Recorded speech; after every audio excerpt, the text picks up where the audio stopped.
할렐루야. 앞에 뵙 계시면 인사 나누겠습니다. 감사합니다.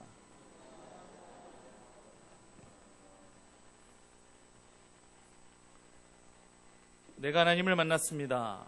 이런 신앙의 간증을 우리가 하게 됩니다. 아마 그 어떤 만남보다도 주님과의 만남은 가장 위대한 만남이며 축복의 만남이 될 것입니다. 만남은요, 기대이고 설레임이어야 합니다. 만남이 결코 두려움이라면 그 누구도 그 만남은 꺼려하게 되죠. 홍기를 놓쳐버린 자녀들이 집안들마다 계시죠. 홍기를 놓쳐버린 자녀들은 내색하지 않아서 그렇지 본인들은 더 스트레스가 심합니다. 그러기 옆에서 지켜보고 계신 부모님들은 좀 답답하고 걱정돼도 너무 스트레스를 주지 말아야 돼요. 소개팅 한번 해봐라, 선을 한번 봐라, 이런 부모님의 권유에 본인들은 두 가지 마음을 갖게 될 것입니다. 과연 내가 나간다면 어떤 사람일까? 나의 이상형일까? 이런 기대감과 설레임을 가지고 선을 본다든지 소개팅을 한다든지 하게 될 거예요. 하지만 또 한편으로 드는 감정이 내 스타일이 아니면 어떡하나? 중간에 나올 수도 없고, 이런 두려움도 함께 갖게 됩니다. 20대의 나이대야 이 사람 저 사람 만나봐도 별 부담 안 느낄 수 있지만 홍기를 지난 그런 나이일 때는 굉장히 신중할 수밖에 없다라고 하는 거죠. 결국 두려움 때문에, 부담감 때문에 더욱 신중할 수밖에 없고, 그렇다고 기대감과 설렘을 가지지 않는다면 또 누가 사람을 소개시켜준다 한다 할지라도 거절할 수밖에 없는 것이 현실일 것입니다. 그래서 누군가를 만난다는 것은 그리 쉽지 않은 일이에요. 만남을 운명으로 규정하는 사람도 있습니다. 노사연 씨의 만남이라는 가요가 이미 우리 대중들 속에는요, 국민가요로 이미 자리매김을 했습니다. 노래 가사 첫머리도 이렇죠. 우리 만남 우연이 아니야, 그것은 우리의 바람이었어. 어찌 보면 이 가사가 이 만남에 대한 정확한 통찰을 보여주고 있는 것일 수도 있어요. 내가 정말 간절히 바라서 만나는 만남도 있겠지만 나중에 확인하는 경우도 있어요. 그때 처음 만났을 때는 그냥 우연이라고 생각했는데 지금 와서 보니 결코 우연이 아니었더라고. 아마 나도 모르게 그때 만나기를 간절히 바랬었는지도 모른다고 이렇게 느끼고 이렇게 고백하는 경우도 있을 수 있습니다. 이 모든 것들을 선미라고 그렇게 말씀드릴 수 있는 거겠죠. 룻과 보아스의 만남, 아주 특별한 만남이었습니다. 이 만남 속에 과연 우리가 무엇을 깨달을 수 있어야 될 것인가? 두 가지를 깨달아야 될 것입니다. 첫째는요, 만남은 거룩한 부담에서 시작된다라고 하는 것입니다. 제가 서두에도 말씀드렸죠. 누군가를 만난다고 하는 것은 충분히 부담일 수 있어요. 그것도 그 사람이 누군지도 모르는 상태에서 만난다라고 하는 것은 더욱 부담으로 다가올 수밖에 없습니다. 행여나 그 사람이 누군지를 설령 알고 있다 한다 할지라도 그 사람의 신분이나 처지를 잘 알고 있기 때문에 그 사람을 만난다는 것이 더 부담스럽게 느껴질 수도 있습니다. 지금 룻의 입장이 그렇습니다. 지금 이방인 여인인 이 룻이 그녀의 남편이 모압에서 죽었습니다. 그리고 홀로 된 그녀가 이제 또 홀로 된 시어머니를 따라서 지금 유대 베들레헴까지 지금 왔습니다. 이렇게 결정하기까지는 거룩한 부담이 있었을 것입니다. 어머니를 내가 따르겠다라고 그렇게 어머니께 말씀드리는 그 순간 이제 그 홀 시어머니는 누가 복양해야 되느냐? 자기가 복양해야 되는 거예요. 여기에 대한 부담을 당연히 가질 수밖에 없었겠지만 룻은 이 부담을 거룩한 부담으로 여깁니다. 왜요? 내가 시어머니 나오미를 통해 하나님을 만났기 때문에, 그 은혜가 너무나도 큰 은혜이기 때문에 내가 나오미를, 이 시어머니를 내가 책임지는 한이 있다는다 할지라도 하나님과의 관계성을 계속해 나가겠다는 것입니다. 그래서 어머니 자체를 모시는 것은 정말 부담스러운 것이겠지만 어머니를 통해 받아 누리는 은혜가 너무나도 크기 때문에 룻은 거룩한 부담을 안고 베들레헴까지 오게 된 것입니다. 시어머니는 이제 혈육이 되었고 이제 가족이 되었기 때문에 그 만남은 당연한 것인데, 본문에서 이 보아스와의 이 만남은요, 심히 부담이 됩니다. 보아스의 밭에서 이삭을 줍고 있는 룻에게 보아스가 접근하여 말을 붙이는 겁니다. 8절 9절 말씀을 보면은 보아스가 룻에게 엄청난 호의를 베풀고 있는 것으로 그렇게 보여집니다. 이삭을 주우러 굳이 다른 밭에 갈 필요 없고 그냥 여기서 마음 편안하게 내 밭에서 이삭을 베라. 혹시 다른 남자들이 너를 건드릴까 봐 그것도 염려하지 말아. 내가 다 건드리지 말라고 명령해 놓았으니까 염려 붙들어 매고 오히려 이삭을 베다가 목이 마르면은 그 남자들이 길러온 그 물을 마셔도 돼. 언제든지 마셔도 돼. 이런 식으로 이렇게 지금 보아스가 룻에게 이야기하고 있는 것입니다. 엄청난 배려죠? 엄청난 호의죠? 하지만 룻은 부담스럽습니다. 당연히 부담스럽죠. 왜 나 같은 자에게 이런 호의를 베푸는지, 무슨 꿍꿍이 속이라도 있는 것인지 당연히 부담스러울 수밖에 없는 거예요. 그렇기 때문에 바짝 엎드리고 이렇게 이야기하는 그러한 이 룻의 모습은요, 물론 존경과 어떤 이 경애를 갖고 있지만은 굉장히 지금 경계의 그러한 눈초리로 지금 이 보아스를 대하고 있는 것과 마찬가지예요. 요즘 같아서는 당연히 경계를 해야죠. 흑심을 가지고 나에게 호의를 베푸는지 당연히 의심해 봐야 됩니다. 어떤 젊은 여자가 아르바이트 자리를 구하려고 전단지 이것저것을 보고 있는데 벽부에 이렇게 써붙인 전단지가 있다라고 한번 생각해 보십시오. 아르바이트 급 구함, 월 수입 1천만 원 보장, 숙식 제공, 아침과 낮에는 푹 쉬고 저녁과 밤 타임에만 일하면 됨. 이런 전단지 광고가 붙어 있다 한번 생각해 보세요. 이렇게 써붙인 전단지 보고 와, 월 1,000만 원 보장해 준대. 와, 숙식 다 제공해 준대. 이거 혹해서 전화 걸고 거기 가겠다고 하는 여자가 있다는데 할지라면 얼마나 어리석은 여자인지 잘 아실 거 아닙니까? 이건 누가 보더라도 무슨 일을 해야 되는 것인지 뻔히 답이 나오는 거 아니겠습니까? 당연히 의심부터 먼저 해야 되는 거죠. 룻도 처음에는요, 이해가 되질 않았습니다. 그래서 보아스를 경계하면서 10절 말씀과 같이 그렇게 되묻는 거죠. 나는 이방 여인인데 유대인인 당신이 왜 나 같은 여자에게 이렇게 호의를 베푸느냐는 겁니다. 하지만 보아스의 마음은요, 순수했습니다. 오히려 긍휼과 자비의 마음으로 룻을 대해주고 있습니다. 11절 말씀처럼 룻이 어떤 여인인지 이미 다 듣고 있었습니다. 그래서 자신이 베푸는 이런 호의는 결국 하나님의 이름으로 하는 그러한 호의임을 밝히고 있는 거예요. 우리 12절 말씀을 함께 우리 자막을 통해서 함께 읽어보시겠습니다. 시작.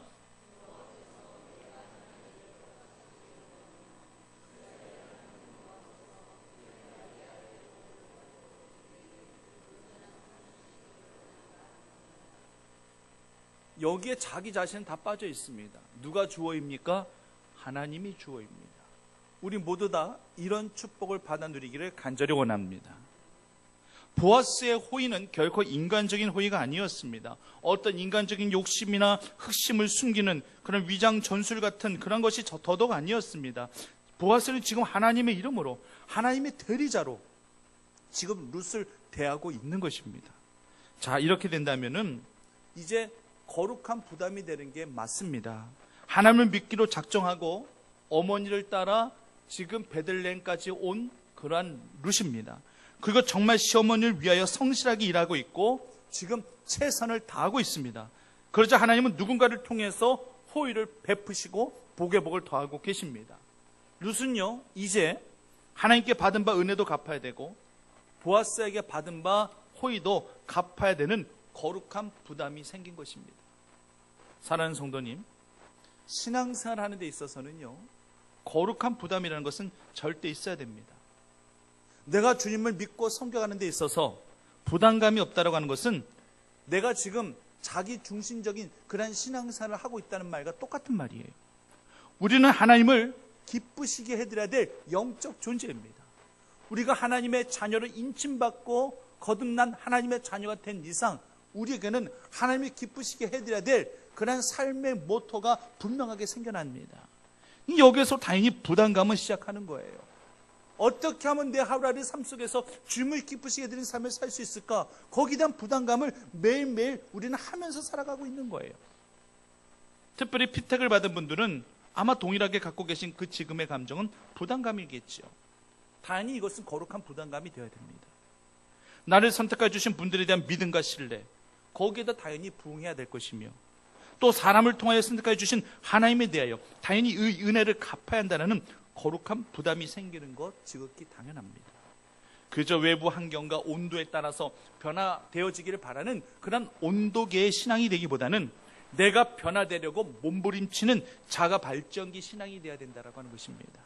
나 같은 자를 선택해 주신 하나님에 대해서, 그리고 이 교회에 대한 그 생각과 관심이 더 특별해져야 되는 이유는 당연한 것입니다.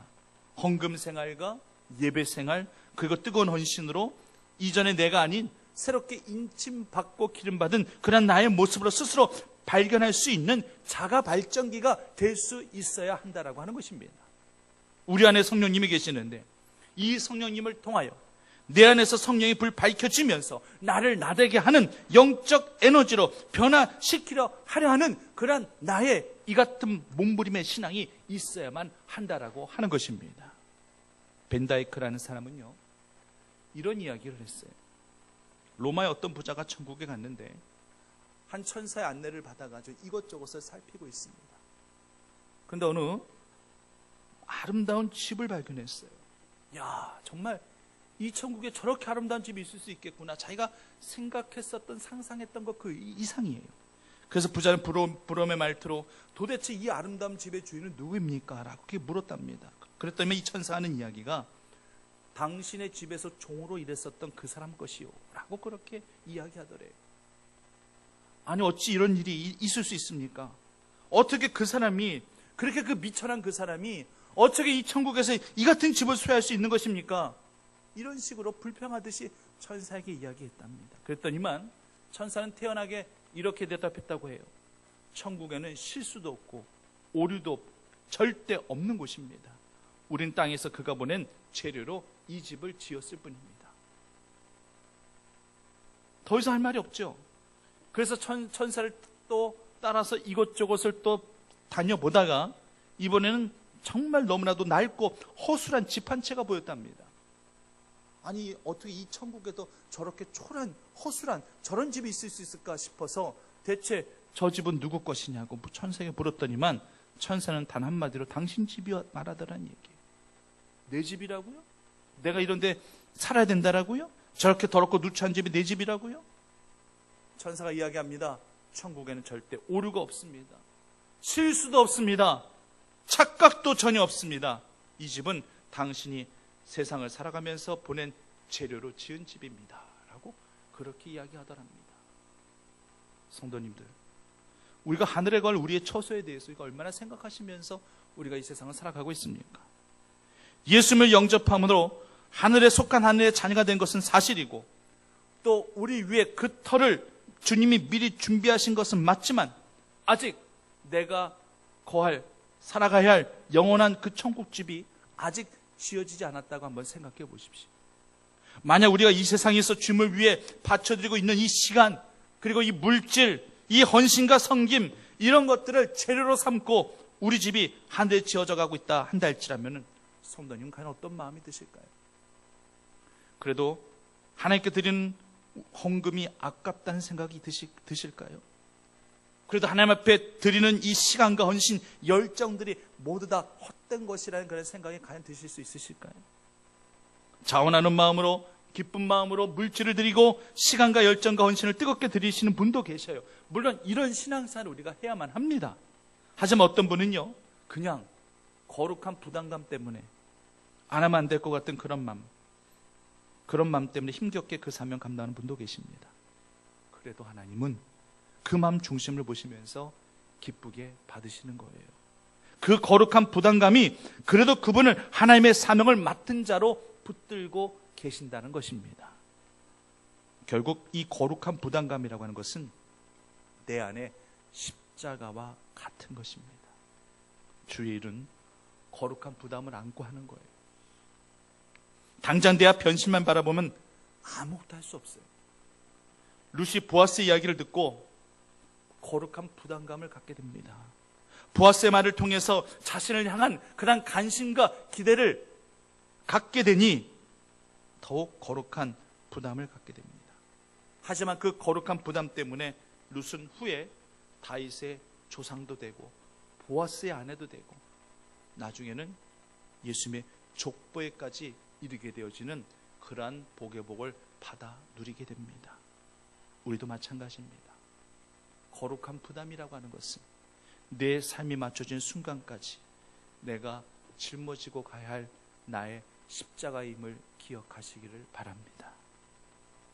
예수님이 십자가상에서 마지막 남기신 말씀 중에 하나가 다 이루었다라는 말씀이었죠.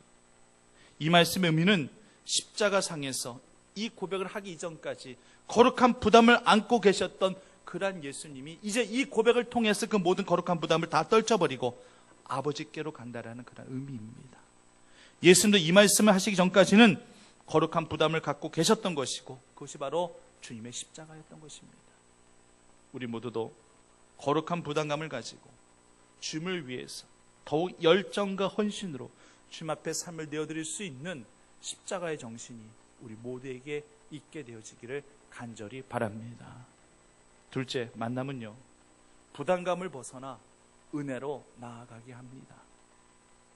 지금 본문에서 보아스와 룻이 함께 들에서 일하다가 밥을 함께 먹고 있습니다. 보아스가 먼저 룻을 부르며 밥을 함께 먹자고 초대하고 있습니다. 처음 만났을 때 방금 전에도 말씀드렸지만은 이삭을 줍다가 목이 마르거든 남자들이 떠다 놓은 물을 마시라고 그것까지도 허락했었는데 그것만 해도 참 감사한데, 그것만 그렇게 얘기해 주어도, 그렇게 배려해 주어도 참 감사한데, 지금 한 단계 더 진전돼서 밥까지 같이 먹자고 할 정도로 지금 가까워지고 있습니다. 14절 말씀을 보면은요, 구체적으로 보아스는 룻에게 내 떡 조각을 초에 찍어 먹으라고 하지를 않나, 볶은 곡식을 손수 집어주면서 먹으라고 권면하고 있지를 않나, 그것도 배불리 먹고 남을 만큼이나 그렇게 제공해 주고 있는 그런 보아스의 모습을 보게 됩니다. 룻은 그저 보아스의 밭에서 일하는 것만으로 감사했는데 정말 그 이상은 바라지도 않았습니다. 그냥 홀 시어머니를 내가 모시고 살아가기에 내가 이것 하면서 내가 살아갈 수만 있다면 그저 감사하다고 생각했었는데, 나 같은 자에게 먼저 말 걸어주며 호의를 베풀어주는 그런 보아스에게 처음에 거룩한 부담이 있었었죠. 하지만 보아스와의 짧은 대화를 통해서 하나님의 은혜를 깨닫게 됩니다. 이것만으로도 정말 은혜인데 지금 보아스는 룻과 함께 식사를 같이 하고 있는 거예요. 은혜가 점점 룻과 같이 번져가고 있는 것입니다. 함께 하는 은혜, 이 모든 은혜가 여호와 아버지 하나님의 임마누엘의 은혜이고 우리 모두에게 누려지는 은혜임을 기억하시기를 간절히 바랍니다. 많은 사람들은요, 하나님을 위해서 일한다라고 그렇게 고백하죠. 나 하나님을 위해서 살아. 하지만 하나님을 위해서 일한다고 하면서 자신의 아집으로, 자신의 고집으로 그것 갖고 하나님을 위해서 일한다라고 그렇게 생각하셔야 될 것입니다. 그런 분들도 굉장히 많이 있습니다. 복음서의 베드로를 보면요, 3년간 그 예수님을 따라다니면서 예수님의 제자로 살아갔었던 그런 베드로의 모습을 보면요, 철저히 예수님을 위해서 살았던 인생 맞습니다. 정말 예수님을 위해서라면은 물불을 가리지 않았습니다. 예수님을 위해서라면은 모든 것 제쳐놓고, 주님을 위해서라면은 칼까지 들고서 길을 내리칠 정도의 그 같은 열정 보여준 거 맞습니다. 예수님을 위해서 3년간 그렇게 살았습니다. 하지만 그 마지막은 뭐가 됐습니까? 예수님께서 돌아가시기 전 그 베드로의 모습은 과연 어떠했습니까? 예수님을 위해서 산다 하면서도 자신의 고집과 자신의 혈기와 자신의 이 모든 아식과 독선을 버리지 못한 그 상태에서 결국 베드로의 모습은 과연 어떠했습니까? 그런 베드로가 이제 성령의 거듭남을 받고 성령의 은사를 받고 그리고 난 이후에 그 사도행전에 언급되어져 있는 그런 베드로의 모습은 이제는 예수를 위해서가 아니라 예수님과 함께하는 그러한 사도가 되었음을 말씀 가운데 확인해 볼 수 있습니다. 예수님을 위해서 살아가는 것 중요하죠. 예수님을 위해서 살아가는 삶 너무나도 중요하죠. 그러나 예수님과 함께하는 삶이 더 중요함을 기억하시기를 바랍니다. 내 고집과 내 소욕과 내 욕심을 내려놓을 때 주님을 위해서 살아갈 수 있는 것이고 주님과 함께 할 수 있는 그러한 삶이 되어진다는 사실을 기억하셔야만 되는 거예요. 지금 룻은요, 보아스와 함께 하고 있다는 것 자체가 참 믿을 수 없는 현실입니다. 신분도 다르죠, 처지도 다르죠. 그저 이 밭에서 일하게 하는 것만도 고맙고 감사한데 정말 목마르면은 그렇게 물 떠다 마셔라. 이렇게 배려해 준 것만 해도 고맙고 감사한데 직접 음식을 볶아주지를 않나, 초로 찍어서 주지를 않나. 이 같은 관심과 사랑이 바로 하나님을 통한 사랑, 하나님께서 그 보아스를 통하여 내게 베풀어 주신 사랑임을 알게 되니까 그저 그 거룩한 부담감으로 말미암아 그 은혜의 자리로 더욱더 나아갈 수 있게 되었던 것이었습니다. 하나님의 사랑에는 부족함이 없습니다. 하나님의 함께 하시는 사랑은 결코 모자람이 없습니다. 하나님은 지금요, 보아스를 통하여 은혜를 주시려고 작정하고 계신 거예요. 하나님이 작정하고 계시면은요, 우리가 감당할 수 없는 은혜와 사랑을 받게 되어 있습니다. 부담이 있었을 텐데도 거룩한 부담으로 알고 감당하려 하는 그런 룻을 보면서 하나님은요, 보아스를 통해서 은혜를 베풀고자 작정해 주고 계시는 것이에요. 14절 말씀에도 룻이 배불리 먹고 남았더라 라고 말씀합니다. 남는 거는 당연히 룻은 어머니 드리려고 쌌을 거예요. 이삭이 됐든 떡이 됐든 볶은 곡식이 됐든 남는 거는 무조건 시어머니 나무를 위해서 싸가지고 오는 룻이에요. 싸가지고 올 것이 있다라는 것은 바로 풍족했다는 의미입니다. 하나님 보아스를 통하여 룻에게도 또 집에 홀로 남아있는 시어머니 나오미에게도 은혜를 이렇게 힘있게 하였던 것이었습니다. 저는 오병이의 기적을 떠올릴 때마다 5,000명을 먹이신 이런 기적 사건에만 초점 맞추지 아니하고 남겨진 12강주리에도 함께 주목을 하고자 합니다. 그 많은 인원을 오병이어로 배불리 먹이신 그 사건도 위대한 사건이지만 12강주리를 남기신 그 사건도 역시 부스러기 같은 그러한 은혜일 수밖에 없는 것이었지만은 그 12강주리 은혜가 얼마나 감사했는지, 아마도 그 12강주리 은혜를 통해서 더 배불리 먹고 더 기뻐할 수 있는 영혼들을 더욱더 생각하셔서 남겨놓으셨을 것입니다. 성경에는 표현되어 있지 않지만 아마도 12강주리이기 때문에 12제자들이 12지파별로대로도 한 강주리씩 가지고 더 필요한 영혼들에게 더 나누어 주었을 것입니다. 이것이 바로 부스러기 같은, 이삭죽기 같은 12강주리 은혜였다라고 하는 것입니다. 하나님의 은혜는 바로 이런 겁니다. 모자람이 없도록 채우시고, 채우시는 것 이상으로 남겨주시고, 준비해 주시는 주님의 그 은혜가 우리 모두에게 임하시기를 간절히 바랍니다. 가나안 여인은 이렇게 예수님 앞에 고백했죠. 예수님, 개들도 주인의 상에서 떨어지는 부스러기를 먹고 사나이다. 부스러기 은혜를 구하는 이 가나안 여인을 보게 됩니다. 자기는 부스러기 같은 은혜라도 감지덕지 한다는 얘기예요. 자기 딸 병고침 받는 것, 사실 이것 자체가 이게 어찌 부스러기 은혜일 수 있겠습니까? 그 은혜가 과연 부스러기 은혜라고 감히 말할 수 있는 것입니까? 아니죠. 절대 그렇지 않죠. 그건요, 귀신 들린 딸이 고침받은 이 은혜, 이건 절대 부스러기 은혜 아니에요. 이건 알맹이의 은혜예요. 덩어리의 은혜예요. 그 어머니가 전부가 되는 은혜예요. 그 여인은 부스러기 같은 은혜라도 구했단다 할지라도 우리 주님은 그 여인에게 부스러기 은혜 주지 않았습니다. 전부를 다 준 거예요. 하나님 은혜는 부스러기 같은 거 없는 거예요. 우리가 부스러기 같은 은혜를 구해도 절대 주님은 부스러기를 우리에게 주지 아니하십니다. 한량 없는 은혜, 갚을 수 없는 은혜를 우리에게 주시는 분임을 기억하시기를 바랍니다. 이제 말씀을 마무리합니다. 거룩한 부담으로 시작된 만남, 하지만 그 만남 속에서 사명을 받들고 성실하게 그 일 감당하는 모습 속에서 주님은 상상조차 하기 힘든 은혜를 바로 이 룻에게 준비하고 계십니다. 주의 일을 감당함에 있어서 지쳐 쓰러지고 싶으실 때 있으실 거예요. 왜 없으시겠습니까? 그래도 그냥 그런 나를 그냥 내버려 두지 아니하시고 나를 이렇게 세워 주시는 것은 거룩한 부담을 가지고 주님 성경하는 우리 마음 중심을 보셨기 때문입니다. 은혜의 강가로, 저 십자가의 강가로 거룩한 부담을 가지면서도 그의 감당해 나가시는 그런 성도님들을 주님은 그곳으로, 그 은혜의 강가로, 저 십자가의 강가로 우리를 분명히 인도하여 주실 것입니다. 언제나 주님과 함께하는 주의 자녀들이 다 되시기만을 간절히 축원합니다. 사역사하신 아버지 하나님, 저 은혜의 강가로, 저 십자가의 강가로 나를 온전히 이끌어 주시옵소서. 거룩한 부담감을 가지고 우리는 신앙생활을 합니다. 매일매일이 거룩한 부담이 될 수밖에 없습니다.